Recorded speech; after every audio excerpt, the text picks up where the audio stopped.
Dedicado à sua saúde e bem-estar, está no ar o consultório. Obrigada pela sua companhia. Vamos falar aqui de temas, conteúdos muito importantes que dizem respeito à sua saúde e que devem estar em dia. As doenças das gengivas afetam cerca de 50% da população mundial e alertar para este problema nunca é demais. É por isso o nosso convidado no programa desta terça-feira, Dr. Ricardo Faria Almeida, da Sociedade Portuguesa de Periodontologia. Obrigada pela sua presença. Muito obrigado. Muito obrigada. Ora, nós falamos muito das doenças das gengivas, que estão divididas, esta doença, em dois grandes grupos. Vamos primeiro explicar lá para casa do que se trata. Sim, muito obrigado. Em primeiro lugar, a oportunidade que nos dá a explicar algo que muitas vezes é esquecido, porque quando pensamos em saúde oral, normalmente pensamos na cárie dentária, e a cárie dentária é outra coisa diferente e que normalmente obriga que as pessoas vão mais ao médico dentista porque provoca, num estado inicial, mais dor. E, portanto, as pessoas têm tendência de ir mais vezes por causa da cárie dentária do que por causa dos problemas das gengivas, digamos, problemas periodontais. E esses são problemas que surgem e que normalmente numa fase inicial não provocam dor. Na verdade, os primeiros sinais é uma ligeira hemorragia que acontece e que, portanto, passa muitas vezes despercebido e as pessoas até acham que é normal que isso aconteça. Estamos a falar que pode acontecer, por exemplo, quando estamos a escovar os dentes. Por exemplo, ou quando acordamos de manhã sentir que a travesseira tem ali algum tipo de marca de hemorragia que aconteceu durante a noite. A verdade é que esses problemas existem e têm uma prevalência altíssima na população mundial, como disse muito bem, e que nós dividimos, grosso modo, em duas grandes situações. Uma delas tem a ver apenas com uma inflamação, ou seja, é uma resposta do nosso organismo a um ataque bacteriano e que se traduz apenas por uma inflamação, sem evoluir para estados mais graves. E os mais graves são a periodontite, em que aí sim, além dessa inflamação, como consequência dela, o que vai acontecer é que os dentes vão perder o osso que os suporta e, portanto, toda a estrutura que, digamos, suporta os dentes na arcada dos maxilares e que permite saúde do ponto de vista periodontal, deixa de existir ou vai-se perdendo ao longo do tempo. E, portanto, isso traduz-se em estados mais graves e esses estados mais graves podem levar, inclusivamente, à perda dentária. E, portanto, quanto mais cedo diagnosticarmos, mais facilmente prevenimos chegar às situações mais complexas. Mais uma vez, prevenir, neste caso, é a palavra de ordem. E como é que isso pode ser feito? É fundamental, é verdade. Se nós percebermos que a causa da doença são bactérias, na verdade, as bactérias vão entrando entre o que é a gengiva e o dente, e isso desencadeia uma primeira resposta, que é a tal resposta inflamatória. O que nós visualizamos é a gengiva passa a aumentar de volume, fica com uma cor mais vermelha, começa a sentirmos que ela não está tão agarrada ao dente, e essas seriam as fases iniciais. A prevenção, como a causa são bactérias, é eliminar essas bactérias. Como é que o fazemos? Através de corretas medidas de higiene oral, que devem ser feitas, obviamente, a nível domiciliário, por cada um de nós, de uma forma correta, e também recorrendo ao seu médico dentista no sentido de, profissionalmente, nesta fase inicial, de tempos a tempos, fazer a chamada destatarização, aquilo que vulgarmente as pessoas chamam de limpeza dentária. E, portanto, isso é fundamental porque é a única forma de prevenir a evolução da doença. Se isso não for feito, o expectável é que as coisas evoluam e que podem, em fases mais avançadas, como disse anteriormente, vir a perder os dentes. De uma forma geral, como é que afeta a nossa saúde? Afeta, e já há muitos anos que se escuta aquilo que poderia ser a influência dos problemas periodontais noutro tipo de patologias sistémicas, e a primeira a ser falada foi, por exemplo, a diabetes. Tipicamente são pacientes que estão mais sujeitos a ter este tipo de problemas e quando este problema existe, em estadios mais graves, torna mais difícil conseguir um controle metabólico da diabetes. Isto acontece porquê? Porque a seguir ao estado inflamatório inicial, aquilo que visualizamos com o tal vermelho das gengivas, há uma resposta imunitária. Essa resposta imunitária do nosso sistema imunitário para tentar matar essas bactérias acaba muitas vezes por fazer o quê?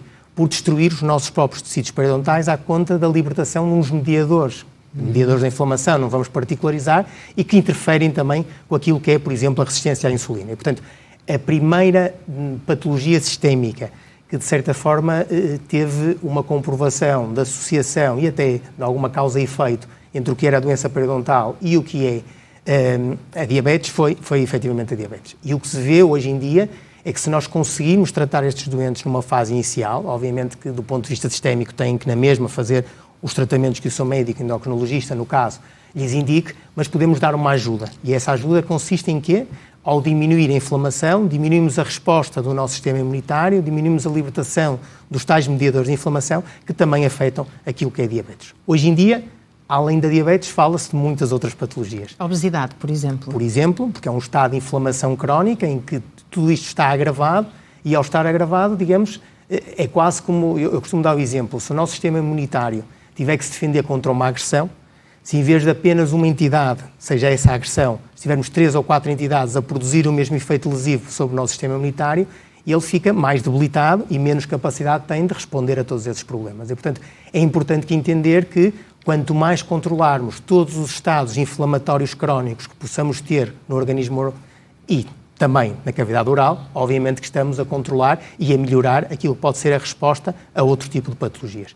E eu estava a referir-me à diabetes, mas a verdade é que temos desde problemas cardiovasculares, hoje em dia fala-se muito inclusivamente de problemas degenerativos, como Alzheimer, e portanto são digamos, patologias que percebemos que dentro de um quadro associado a uma inflamação crónica e persistente, obviamente que faz todo o sentido, para além de resolver o problema da cavidade oral, tratar este tipo de pacientes atempadamente e evitar o agravado de outras patologias, sem dúvida. Em relação à Covid-19, esta doença pode representar um fator de risco acrescido ou não, Sr. Doutor? Bom, essa ideia surge a partir de um estudo recente, também a Covid é uma coisa recente, claro. Mas a verdade com 600 pacientes, e o que se verificou é que as pessoas que tinham Covid-19 e que necessitavam de internamento e mais ainda, que necessitavam de cuidados a nível digamos, dos sistemas de cuidados intensivos, estavam mais associados a ter patologia periodontal mais severa, em comparação com pacientes que, não tendo essa patologia tão severa do ponto de vista periodontal, era menos frequente chegarem a estados tão graves daquilo que era associado à Covid-19. E, portanto, a partir daí pensou-se, será que aqui pode haver algum tipo de ligação? Eu, de qualquer maneira, nestas coisas é preciso ser um bocadinho prudente e não ir um bocadinho na onda. É lógico que dentro daquilo que expliquei no tal quadro inflamatório crónico poderá ter alguma razão de ser, digamos assim, mas acho que estamos ainda numa fase muito inicial e, portanto, não seria aquela patologia do ponto de vista sistémico que eu mais alertaria para, digamos, efetuar os cuidados a nível da saúde periodontal. Há outras, descritas, como disse anteriormente, há muitos anos e que se têm vindo a verificar claramente serem muito importantes esses tipos de cuidados. E é por isso também que insistimos sempre neste assunto, alertar para este problema nunca é demais. E por falarmos em Covid-19, neste vírus, os números podem ser assustadores porque há muitas pessoas que adiaram as suas consultas, diagnósticos e tratamentos, com o receio de irem aos consultórios de médicos dentistas, e isso também pode ser transformador para estas pessoas.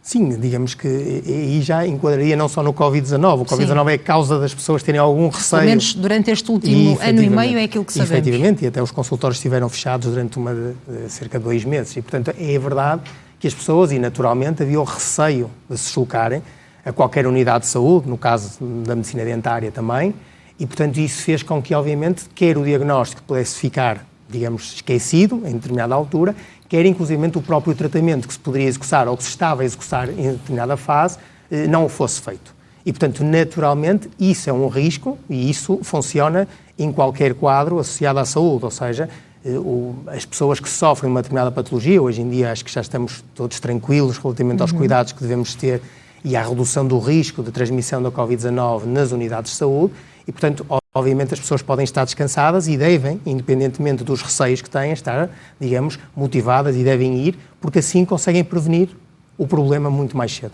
e conseguem ser tratados do problema se o tiverem. Mas está preocupado com os números?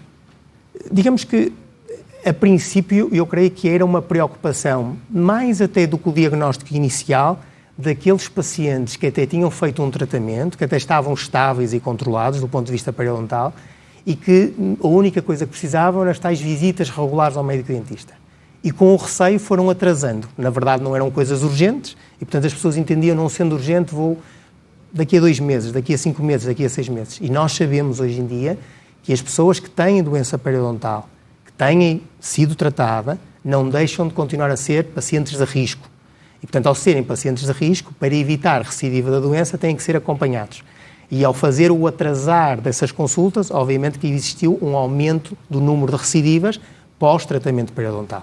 E, portanto, isso preocupa-nos no sentido em que todos nós temos essa percepção que não só as pessoas não iam ao médico dentista para lhes ser diagnosticado algo, nem para lhes ser efetuado nenhum tipo de tratamento, mas pior ainda, aqueles que já tinham sido tratados, aqueles que já estavam estáveis, ao terem receio de ir, voltaram a ter uma recidiva daquilo que foi feito o tratamento. E aí, obviamente, torna cada vez mais complicado e obriga, obviamente, a reintervir e a retratar estes pacientes.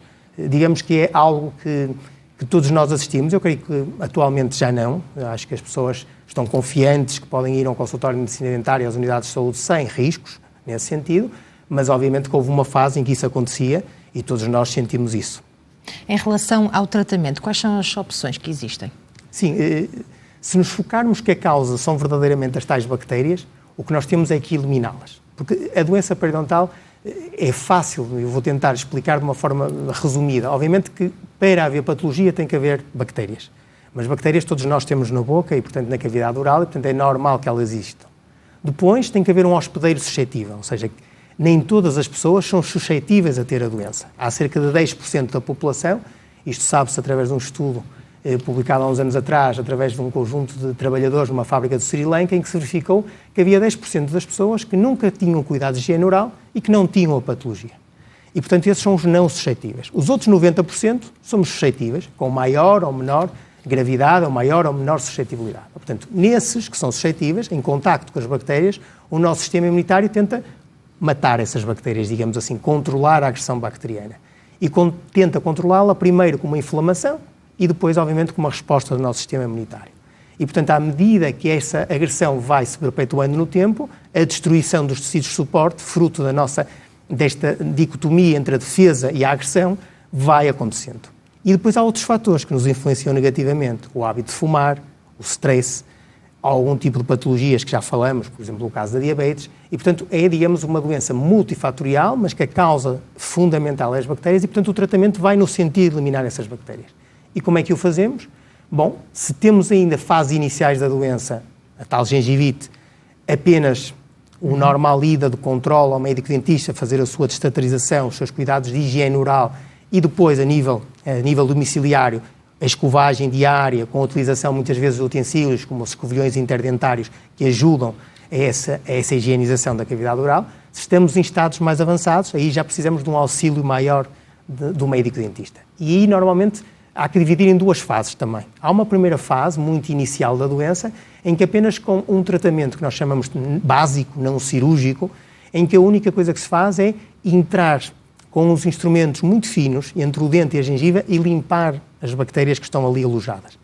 Esse tratamento não dói e, após o tratamento, a pessoa faz a vida perfeitamente normal, ou seja, não há nenhum risco de absolutamente nada, nem de dor, nem de mal-estar, nem nada disso. Isso tem que ser feito em todos os dentes? Tem que ser feito nos dentes que apresentam a patologia, okay. E isso é detectado através de um meio de diagnóstico que nós fazemos, que é a sondagem periodontal.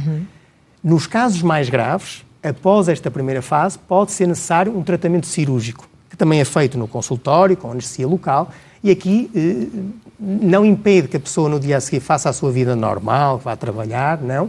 A dor também é perfeitamente controlada com medicação, mas obviamente estamos a falar de casos menos frequentes, em situações mais graves, e portanto diria que a maioria das pessoas, quando diagnosticada a tempo, o tratamento é simples, sem dor, indolor, completamente indolor, e que não faz nenhum tipo de privação que cada um possa ter da sua vida normal, de trabalhar, de estar com a família, de comer, tudo isso.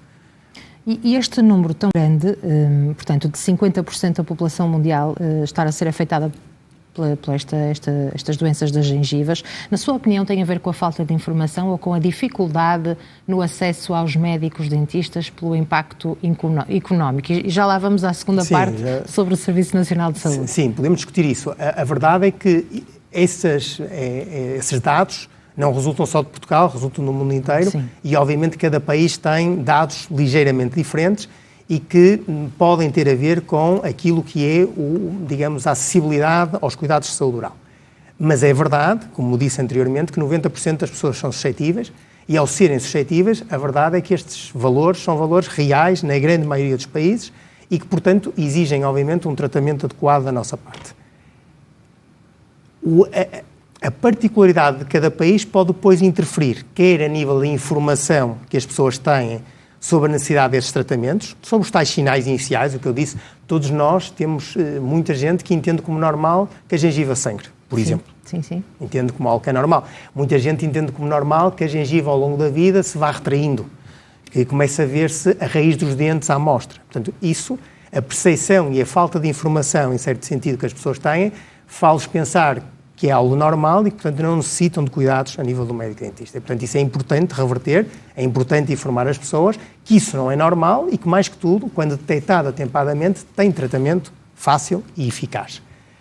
Obviamente que depois há outra parte, é aquela percepção que as pessoas têm e que muitas vezes é real, que é o custo que poderá ter determinados tipos de tratamento e a dificuldade ou não de aceder a esses tratamentos. E isso, obviamente, também tem a ver com particularidades próprias de cada país e com realidades diferentes e que é algo que existe e que tem necessariamente que ser mudada ou que, pelo menos, haver essa consciencialização e essa tentativa de mudar. Mas isso já não parte da população, ou indiretamente poderá partir, a verdade é esta, mas parte muito mais daquilo que são os decisores políticos nesse sentido. Mas as pessoas querem compreender porque é que é tão caro ir a um consultório de médico-dentista. E a resposta que me estava a dar antes de iniciarmos o programa era simples de compreender. Sim, não, eu acho que é verdade que, aparentemente, vivemos num país em que, desde logo, o salário mínimo é baixo, em que o nível de pessoas, e há vários dados sobre o nível de pobreza, e, portanto, isso é real, é o país onde vivemos, há países piores, há países melhores, essa é a realidade, ponto número 1. Ponto número 2, e a grande dificuldade que é da parte de um médico-dentista hoje em dia ter um consultório aberto, ou seja, há que assumi-lo, e as pessoas muitas vezes não têm essa percepção, ou seja, para abrir uma clínica de medicina dentária, um consultório de medicina dentária, há um conjunto de regras, um conjunto, eu diria, de imposições, entre aspas, que nós que somos obrigados, e isso tem custos reais, mensais, e esses custos fazem naturalmente que torne extremamente difícil que os preços sejam, digamos, acessível, tendo em conta aquilo que a maioria da população oferece. Por outro lado, também é verdade que existe quase uma tendência, eu diria generalizada, que é todo o tipo de instrumental, todo o tipo de material que é usado no consultório dentário nos é vendido para médico-dentista. Ou seja, acontece muitas vezes que há determinado tipo de materiais que às vezes são vendidos para outras profissões, para outras áreas, e que são exatamente os mesmos, mas que os valores são completamente diferentes. E, portanto, isso, obviamente, torna que o consultório e manter uma porta aberta é extremamente caro. Obviamente que isto depois repercute negativamente naquilo que é o acesso das pessoas a isso e, por outro lado, naturalmente, naquilo que é a vontade que alguns podem ter de ir e que se veem impossibilitados por não ter os meios para o fazer. Agora, é importante que se perceba que o gasto mensal é altíssimo quer dizer, eu tenho uma clínica privada e sei, e mais do que isso, sei que tem vindo a agravar-se ao longo dos anos. E, portanto, isso faz, naturalmente, que é extremamente difícil, porque, na verdade, o salário mínimo pouco subiu, o nível de vida das pessoas, se calhar, até desceu, e, portanto, claro, se os custos aumentam, é quase uma guerra inglória na tentativa de facultar esses cuidados à maior parte das pessoas que merecem esses cuidados, primeiro ponto, e que, obviamente, que nós desejaríamos que pudessem aceder aos mesmos. E por falar em cuidados, perguntava-lhe se é necessário reorganizar os cuidados de saúde primários para permitir que mais pessoas tenham acesso, sem este grande impacto económico que justificou muito bem. Sim, não, eu acho que esta é uma discussão já de há longos anos, com vários governos, que os nossos representantes, quer da Ordem dos Médicos Dentistas, quer outros, têm tentado dar a conhecer. Eu acho que é uma decisão que tem que ser fundamentalmente política, porque os dados estão aí, já são justificáveis há muitos anos, acho que não há dúvidas relativamente a isto. Existe depois a dificuldade de colocar em prática, por um lado, acredito que alguma pouca vontade em o fazer, e depois também há que ser conscientes, acreditamos também que sim, porque temos que perceber que assim é. Nós, Portugal, não é um país demasiado rico e, portanto, muitas vezes temos que fazer apostas, e acredito que os decisores, as apostas têm sido noutro sentido. Agora, o que é importante que percebam, eu acho que cada vez mais isso está claro, e nota-se isso claramente em vários países, é que os cuidados de saúde oral são uma mais-valia para a saúde geral da população e não podem continuar a ser esquecidos, como têm sido. E eu dou-lhe um exemplo muito que é evidente. Por exemplo, no caso da diabetes, há uns anos atrás, quando se falava da importância e da vantagem do tratamento periodontal em ajudar ao controle metabólico da diabetes, verificou-se que o tratamento periodontal básico, aquele inicial, nos pacientes iniciais, que eram diabéticos, conseguiam melhorar aquilo que era o controle metabólico dessa diabetes na mesma proporção, em cerca de 0,4 da hemoglobina glicada, daquilo que acontecia a alguns antidiabéticos orais. E, portanto, nos Estados Unidos, muitas vezes, as próprias seguradoras, que são elas que, de certa forma, patrocinam a maior parte da saúde a este nível, perceberam que lhes ficava até mais barato atuar a esse nível, do que propriamente continuar toda uma vida a, digamos, a financiar esses antidiabéticos orais. E, portanto, é esta mudança, se calhar, de paradigma, de pensamento, sim, que nós temos que tentar que quem decide perceba e que haja inconformidade, com vista fundamentalmente a que as pessoas entrem muito mais num quadro da prevenção e não só do tratamento. Porque eu acho que aqui, se todos nós percebermos e quem decide se perceber que quanto mais prevenirmos, menos gastamos em tratamento, obviamente será benéfico para todos, para a população desde logo, e depois para as sequelas que a patologia tem, seja esta ou outra qualquer, a nível do agravar, e inclusivamente taxas de mortalidade e, no nosso caso, de perda dentária associada a isso. E, portanto, é muito importante mudar as mentalidades. E é difícil, mas espero que algum dia quem decide tenha essa capacidade de ter essa visão. Até porque é uma luta de muitos anos, como diz. Ainda assim, hoje ficamos a saber que o número de alunos estrangeiros a estudar medicina dentária em Portugal mais do que triplicou desde 2015 e perguntava-lhe se isto significa que existem muitos dentistas em Portugal, um excesso de dentistas em Portugal. Não, existem já há muito tempo um excesso de dentistas em Portugal, comparando com os números recomendados pelas instâncias internacionais, isso é claro. É claro também que nos últimos anos, fundamentalmente a nível do ensino privado, tem vindo um aumento do número de médicos dentistas, os estudantes de medicina dentária estrangeiros para Portugal, e, portanto, isso é verdade que o número de pessoas que estão na universidade, depois nem sempre todos ficam em Portugal. Mas também é verdade, e essa é a realidade, e todos nós vemos isso, que os estudantes portugueses têm extrema dificuldade em arranjar trabalho e estão em condições precárias, e obviamente que isso vem outra vez do mesmo problema, ou seja, que enquanto continuamos a ter um número muito baixo de pessoas, digamos, a poder aceder aos cuidados de saúde oral, obviamente que estes números não só são altíssimos, mas pior que tudo, a população que verdadeiramente acede a esses cuidados é baixa, e ao ser baixa torna tudo isto uma catástrofe. E eu gostaria de dizer, mais importante às vezes do que o aspecto dos números em geral, há que perceber que isto são aspectos individuais de cada pessoa, ou seja, há uma gestão de expectativas dos jovens que hoje em dia estão e que entram para a faculdade, dos pais desses jovens, e que às vezes acreditam num futuro risonho, às vezes lhes é dada essa ideia de futuro risonho, e depois quando se confrontam com a realidade é algo extremamente desmotivador e inclusivamente faz com que muitas vezes as pessoas se sintam quase fracassados, digamos assim, naquilo que foi todo um percurso académico, muitas vezes de elevado nível. E, portanto, isso também cabe aos nossos governantes, ou seja, também perceber que os números não são só importantes para apresentar a nível da Comunidade Europeia, mas são muito importantes na gestão das expectativas dos nossos jovens, que são o futuro deste país, e que, obviamente, se sentirem desmotivados, obviamente que eu acho que o futuro do país não será de todo bom. São especialistas que estão a ser esquecidos pelo nosso governo? Sim. Ou continuam a ser? Eu acho que, mais que ser esquecido, é que nos está a ser dadas, por outras razões, oportunidades para exercerem a sua profissão. E isso é altamente desmotivador e eu acho que algum dia nós vamos ter que enfrentar o problema. E quando eu digo nós, é fundamentalmente algo político. Obviamente que as nossas entidades, a Ordem dos Médicos Dentistas e outros, fazem valer e fazem aquilo que podem no sentido de emprestar soluções e dar ideias e apresentar o problema, mas a decisão é sempre uma decisão a outro nível, e essa decisão a outro nível terá que algum dia ser tomada sob pena das pessoas continuarem a sofrer deste problema, e nomeadamente os jovens. Muito obrigada pela sua presença, pela abertura desta conversa e também pelos conselhos que deixamos aqui aos nossos telespectadores. Continuação de um bom dia. Obrigada. Nós seguimos